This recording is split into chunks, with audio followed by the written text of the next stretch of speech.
Moscow accuses the Ukrainian troops of using a pause in fighting to take up their combat positions at the plant. Russia says that they are destroying Ukrainian firing positions. Mariupol's mayor says that more than 200 civilians were still holed up in Azovstal. Thick black smoke could be seen rising from the destroyed steel plant after shelling. The head of Mariupol's patrol police says that Russian forces tried to storm the Azovstal. The attack began after Russian aircraft bombed the site overnight. Russia further accuses the Ukrainian forces of taking advantage of a UN-brokered ceasefire that had allowed several groups of civilians to escape the plant in the previous 2 days. Meanwhile, civilians evacuated from Russian-occupied areas in Mariupol arrive in Ukrainian-controlled city of Zaporizhzhia. Как же владеешь Астуны? Ну, сейчас будем звонить. Чуть напротив нас Азовстал.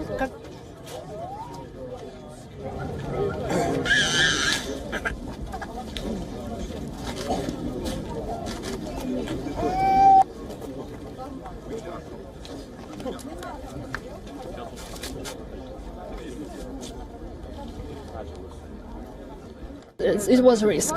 It was a risk, but they wanted to get from Mariupol, so we decided that it's worth it.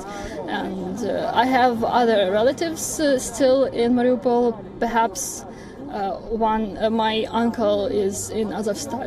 He is in the forces, so I don't know where he is still.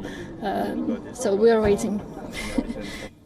Now, the sprawling Azovstal plant is the last holdout of Ukrainian forces in Mariupol, where soldiers and civilians have been sheltering in a maze of underground tunnels. In late April, President Vladimir Putin said he had called off plans for the Russian military to storm Azovstal and instead ordered a siege of the steel plant. Mariupol is a major target for Russia as it seeks to cut Ukraine off from the Black Sea and connect Russian-controlled territory in the south and east.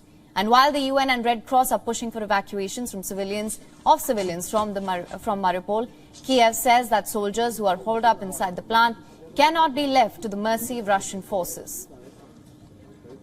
I would like to emphasize that this evacuation effort covers only civilians, and we still have Ukrainian defenders who, including severely wounded Ukrainian soldiers, and their lives should not be